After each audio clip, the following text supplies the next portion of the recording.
Alors, le BMW iX1 va passer à l'électrique. Alors, voyons les caractéristiques du coup. Enfin, une BMW qui n'est pas un tank. Enfin, moins en tout cas.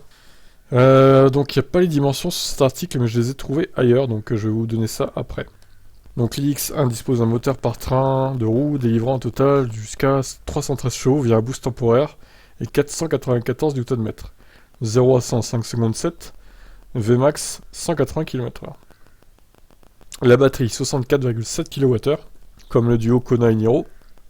Alors entre 413 et 438 km d'autonomie. Conso 17.3, 18.4. Au 100, c'est quand même pas mal, hein, mais bon, c'est pas étonnant. En matière de recharge, il tolère de série le 11 kW en courant alternatif, mais peut encaisser en option jusqu'à 22, permettant de réduire le temps d'attente à 3h45. D'excellentes valeurs, alors que la puissance maxi acceptable en courant continu l'est un peu moins, 130 kW en pic. Alors c'est pas si mal. Cependant, BMW promet un logiciel embarqué similaire à celui de l'i7, ainsi qu'un préchauffage de batterie automatique ou manuel qui optimise la courbe de recharge, afin qu'elle atteigne rapidement et conserve longtemps ce plateau élevé. On pourra ainsi passer de 10 à 80% de charge en 29 minutes. Ce qui est pas si mal, hein, franchement ça va. Donc il sera dispo à la commande en novembre prochain, avec une arrivée dans les concessions de la marque début 2023. Bon bah adieu bonus de 6000 euros, hein. Bien qu'à mon avis on ne l'ait pas de toute façon vu que le prix sera quand même assez salé. Bon la finition intérieure très soignée, évidemment c'est du BMW, c'est pas étonnant. Alors les dimensions, plus long de 5 cm, le SUV atteindra 4,50 m pour 1,85 m de large, donc 2 cm de plus qu'avant, et 1,64 m de haut.